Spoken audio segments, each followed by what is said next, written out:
여러분들은 나이가 들어감에 따라 옷차림에 더 신경을 쓰는 편이신가요? 아니면 덜 신경을 쓰는 편인가요? 누군가는 나이 들어 누구한테 잘 보일 일 있냐며 후줄근하고 구겨진 옷을 아무렇지 않게 입는 반면, 누군가는 옷차림도 모두 경쟁력이라 생각하고 깔끔하면서 어울리는 옷차림에 대해 고민합니다. 사실 나이 들수록 우리는 옷을 더 잘 입는 것에 대해 신경을 써야 합니다. 굳이 누군가에게 보여주기가 아니라 나이가 들수록 옷은 자신감이고 나에게 선물입니다. 무엇보다 옷은 내 마음에 들게 입었을 때 더더욱 생활에 활력이 되어주기도 합니다. 옛말에 차려입은 거지가 잘 얻어먹는다는 말도 있듯 이제는 외모와 옷 폼새 모두 경쟁력이 된 시대입니다. 여러분은 지금 입는 내 옷 차림새가 마음에 드시나요? 공무원을 퇴직한 어느 80세 노인은 아직까지도 옷에 대해 고민하며 심플하고 단아한 옷차림에 신경을 쓴다고 합니다. 이분은 유행이라는 것은 눈길 한 번 준 적 없지만 본인의 차림새에 굉장히 만족했습니다. 이렇듯 옷차림은 자기가 마음에 들게 입는 것이 가장 좋습니다. 그래서 더더욱 명품을 살 필요는 없습니다. 명품은 우리 내면 자체가 명품이면 되지 그 이상은 크게 의미가 없는 것 같습니다. 옷차림은 당연히 그 사람의 분위기까지 좌지우지할 수 있습니다. 어떤 사람은 명품을 휘두른 것도 아닌데 가만히 있어도 귀티가 나 보이고 괜히 다가가고 싶다는 생각이 들기도 합니다. 서울에 사는 57세 최영순 씨도 마찬가지였습니다. 최 씨는 모임에서 눈이 가는 사람이 있었습니다. 그 사람은 바로 최 씨보다 3살 많은 60세 진희영 씨였습니다. 최 씨는 진 씨가 남들과 뭐가 다른지 자세히 관찰해보기 시작했습니다. 최 씨는 모임에 가서도 다른 사람들과 대화를 하기보다는 진 씨를 의식하며 진 씨가 어떤 차림으로 모임에 나오는지, 행동을 할 때는 어떤 모습인지 관찰했습니다. 최 씨는 진 씨를 보며 귀티가 나 보이는 사람들의 3가지 특징에 대해 알게 됐습니다. 귀티가 나 보이는 사람들의 첫 번째 특징은 구겨진 옷을 절대 입지 않는 것이었습니다. 진 씨와는 달리 최 씨의 옷차림은 헐렁하고 구겨져 있었고 그런 옷은 최 씨의 몸을 더 초라하게 만들어 보였습니다. 반면 진 씨는 옷이 반듯하게 펴져 있었고 신발은 비가 오는 날이었음에도 깨끗한 상태를 유지했으며 최 씨의 헝클어진 머리와는 달리 진 씨의 머리는 단정하게 빗어져 있었습니다. 그런 진 씨의 모습을 보고 최 씨는 괜히 손으로 자신의 헝클어진 머리를 풀기 시작했습니다. 최 씨가 입은 흐트러진 옷은 심지어 활력이 없는 느낌을 주었고 진 씨가 입은 깨끗한 옷은 젊고 사람 자체를 더 생기 있는 분위기로 만들어주었습니다. 나이는 진 씨가 3살이 많았지만 지나가는 사람 그 누구에게 물어봐도 누가 언니일 것 같냐고 물어보면 최 씨를 지목할 것이 뻔했습니다. 이처럼 내가 어떤 옷을 입든 구겨진 옷은 무조건 피해야 합니다. 구겨진 옷을 입는다는 것은 자신의 생활 습관을 그대로 보여주는 것이나 다름없습니다. 아침에 회사에 출근을 하거나 약속 장소에 구겨진 옷을 입고 가는 것은 자신은 귀차니즘으로 가득한 사람이다 하고 드러내는 것과 같습니다. 이에 더해 면도를 잘하지 않는다든지 머리가 헝클어져 있다든지 하는 깔끔하지 못한 인상은 그 사람을 능력 없어 보이는 사람으로 만들기도 합니다. 구겨진 옷을 본 상대는 속으로 왜 저런 옷을 입고 나왔는지 혀를 찰 것이며 그 사람이 집에서는 옷을 아무 곳에나 벗어던질 것이 뻔하고 세탁을 한 옷들도 바로 정리하지 않고 그대로 방치할 것이라 단정 지어버릴 것입니다. 아무리 외모가 뛰어나더라도 구겨진 옷차림을 보여준다면 그 사람의 이미지는 깎일 수밖에 없고 심지어 일상적인 생활에서 예상치 못한 불이익을 당할 수도 있습니다. 이는 충분히 일어날 수 있는 일입니다. 68세 김영수 씨는 은퇴 후 소박한 생활을 즐기며 동네에서 자주 산책을 했습니다. 김 씨는 항상 오래되고 구겨진 트레이닝복과 색이 바랜 티셔츠, 편한 슬리퍼 차림으로 산책을 했고 옷차림에 별로 신경을 쓰지 않았습니다. 어느 날 김 씨는 모아둔 돈 중 일부를 인출하려 은행을 찾았습니다. 이날도 김 씨는 산책할 때와 같은 옷차림이었습니다. 은행에 도착한 김 씨는 번호표를 뽑고 차례를 기다렸습니다. 김 씨의 차례가 되자 젊은 은행 직원은 김 씨를 유심히 바라봤습니다. 어떤 업무를 도와드릴까요? 출금을 하려고요. 500만 원만 찾으려고 합니다. 500만 원이요? 신분증 좀 보여주시겠어요? 은행 직원은 신분증을 확인하면서도 김 씨를 어딘가 의심스러운 눈빛으로 바라봤습니다. 그때 직원이 안쪽 사무실로 들어가더니 다른 직원을 데리고 나왔습니다. 이후 직원들끼리 작은 목소리로 대화를 나누었습니다. 확인해 봤어? 네. 근데 좀 김 씨는 그냥 자기 돈을 찾으러 왔을 뿐인데도 직원들의 태도는 어딘가 경계하는 듯 했습니다. 혹시 이 계좌는 본인 명의가 맞으신가요? 네, 제 돈인데요. 그렇게 김 씨는 한참을 기다려야 했습니다. 반면 김 씨 바로 옆에서 돈을 출금하던 깔끔한 차림의 김 씨 또래처럼 보이는 사람은 김 씨보다 늦게 번호표를 받았음에도 불구하고 훨씬 빨리 원하는 돈을 출금하고 유유히 자리를 떠났습니다. 이후에도 김 씨는 몇 가지 추가 확인을 거친 후에야 돈을 찾을 수 있었습니다. 김 씨는 굉장히 불쾌함을 느꼈습니다. 김 씨는 이날 있었던 일이 자신의 옷차림 때문이라고 생각하고 이후에 은행에 갈 때는 적어도 단정하게 입은 상태로 가야겠다고 마음먹었습니다. 이렇듯 사람은 은연중에 옷차림만을 가지고 상대를 대하기도 합니다. 당연히 단정하고 깔끔한 옷차림일수록 좋은 대우를 받을 수밖에 없을 것입니다. 그렇다면 어떻게 해야 우리는 구김없이 깔끔한 옷차림을 유지할 수 있을까요? 구겨진 옷을 피하기 위한 몇 가지 팁이 있습니다. 첫째는 옷을 세탁한 후 건조할 때 털어서 반듯하게 건조해야 합니다. 그리고 그렇게 잘 말린 후에는 잘 개어서 수납해야 합니다. 특별한 방법은 아니지만 가장 중요한 것입니다.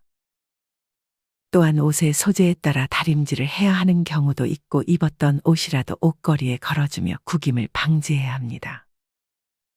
입었던 옷들을 바닥에 벗어놓고 다음에 외출할 때 그 상태로 다시 입거나 하면 구김이 안 생길래야 안 생길 수가 없습니다. 바지나 셔츠는 반드시 옷걸이에 걸어서 보관하는 것이 좋습니다. 두 번째는 기능성 소재를 활용하는 방법입니다. 최근에는 구김 방지 기능성 원단이 많이 출시되기도 했습니다. 노다림질 셔츠와 링클 프리 팬츠 등이 그 예입니다. 이외에도 보풀이 심한 아이템은 삼가는 것이 좋습니다. 니트나 머플러 중 유독 보풀이 잘 생기는 제품이 있습니다. 이렇게 보풀이 심한 니트나 머플러는 사람을 참 없어 보이게 하는 대표 아이템 중 하나입니다. 만약 내가 즐겨 입는 옷 중 보풀이 심한 옷이 있다면 바로바로 보풀을 제거해 주는 것이 좋습니다. 보풀 제거 팁으로는 보풀 제거기를 이용하는 방법도 있고 간단하게 일회용 면도기를 사용해 제거하면 손쉽게 보풀을 제거할 수 있습니다. 이 밖에도 냄새에 반드시 신경을 써야 합니다. 앞서 모임에서 최 씨는 진 씨의 곁으로 가면 항상 기분 좋은 냄새가 났습니다. 반면 최 씨의 옷에서는 왠지 모를 쾌쾌한 냄새가 났습니다. 최 씨는 모임 인원으로부터 옷을 잘 빨지 않았냐는 말까지 들었습니다. 이처럼 세탁을 하고 잘 말리지 않았거나 음식 냄새가 배어있는 옷은 자기 자신은 잘 모를 수 있지만 통풍이 잘 안 되는 장소에 가면 주변 사람들에게 향기롭지 않은 냄새를 풍기게 됩니다. 향수를 뿌리는 것도 좋지만 다음 습관들도 중요합니다. 먼저 면 소재의 옷은 자주 세탁해 주는 것이 좋습니다. 그리고 특히나 고깃집에 가면 옷의 냄새가 잔뜩 배어 있는 경우가 많습니다. 이렇게 음식 냄새가 배어 있는 옷은 통풍이 잘 되는 곳에서 냄새를 빼주면서 다음 날에는 바로 입지 않는 것이 좋습니다. 정리하면 누군가를 만나는 자리에서는 구겨진 옷을 피하고 그 밖에 머릿결과 피부를 단정히 하며 냄새에도 신경을 써주는 것이 그 사람의 분위기를 결정하는 데 큰 역할을 할 것입니다. 최 씨가 깔끔한 옷차림 다음으로 진 씨를 보며 귀티가 난다고 생각한 것 두 번째는 바로 꼿꼿한 자세였습니다. 최 씨가 본 진 씨는 어디를 가나 항상 꼿꼿하게 자세를 펴고 있었는데 자세가 바르니 젊고 자신감 있는 인상을 받았습니다. 반면 아직 환갑 전임에도 허리가 잔뜩 굽은 최 씨는 기운이 없어 보인다는 말을 자주 들었고 초라한 인상을 주고 있었습니다. 이렇게 바른 자세는 그 사람의 자신감과 안정감을 보여주는 핵심 요소 중 하나입니다. 이와 반대로 상대가 구부정하게 있거나 걸을 때 어깨가 처져 있으면 보는 사람도 괜히 답답하고 무기력한 느낌을 받을 수 있습니다. 반면 허리를 곧게 펴주고 시선을 자연스럽게 앞으로 향하게 하면 마음가짐까지 긍정적으로 변합니다. 자세를 바로 하면 자연스럽게 호흡이 편해질 뿐 아니라 목과 어깨의 긴장도 완화됩니다.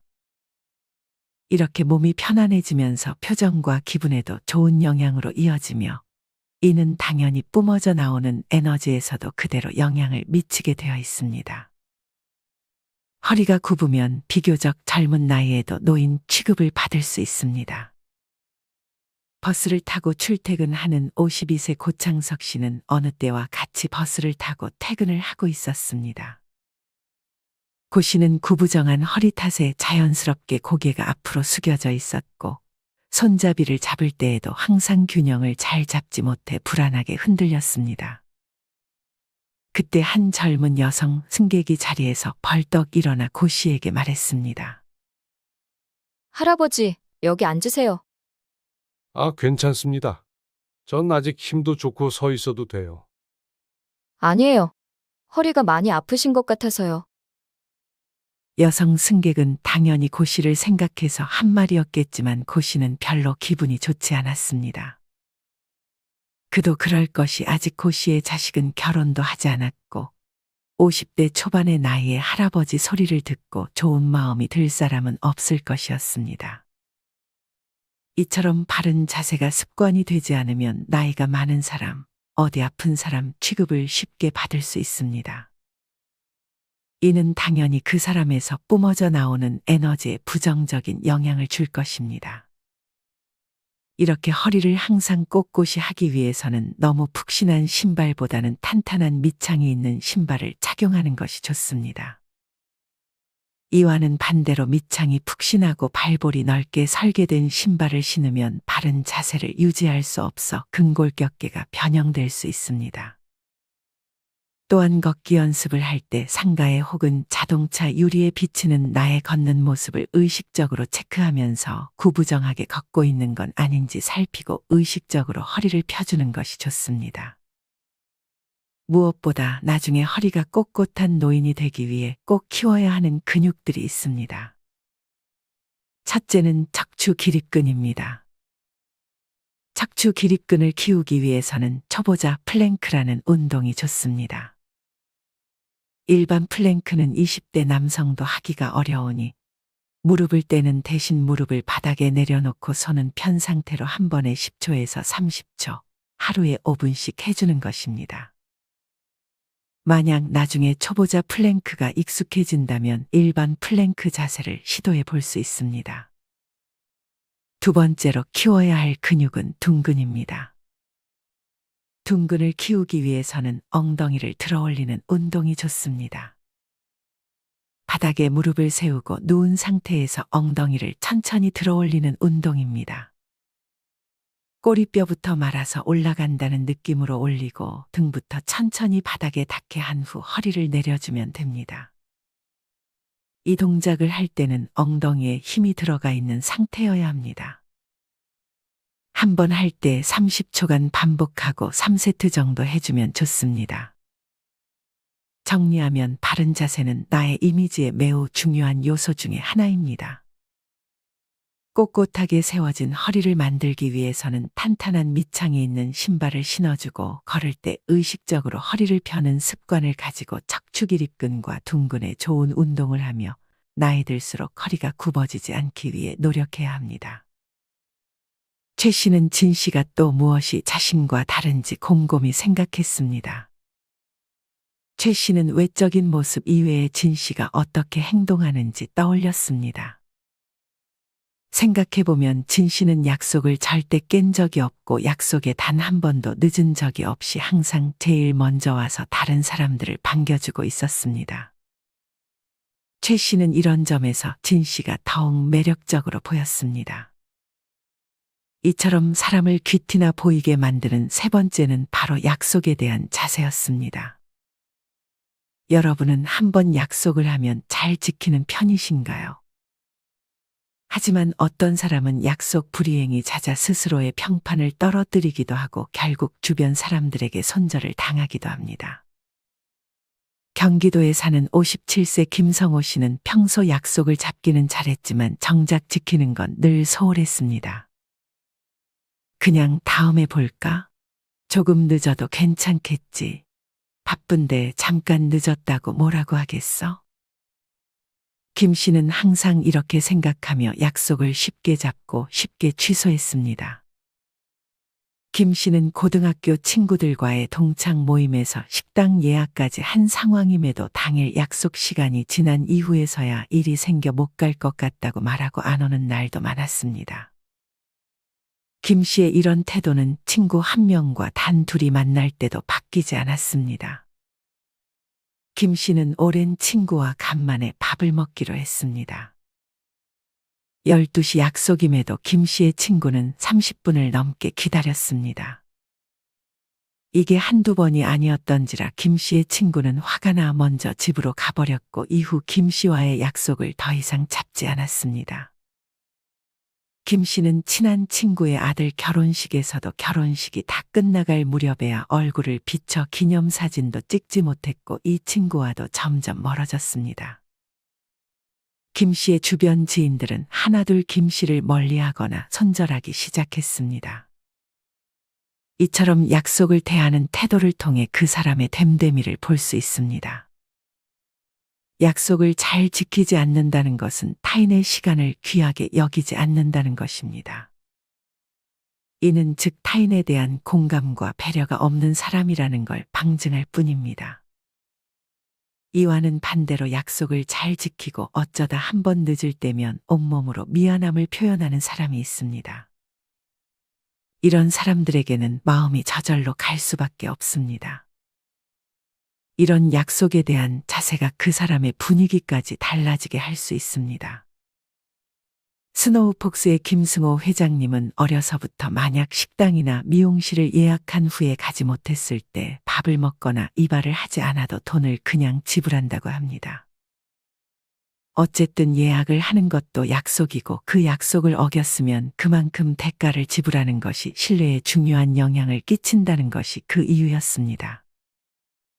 이런 모습이 더욱 사람을 빛나게 만드는 것 같습니다. 정리하면 약속에 대한 자세는 주변 사람들이 우리를 어떻게 생각하는지에 결정적인 역할을 하기도 합니다.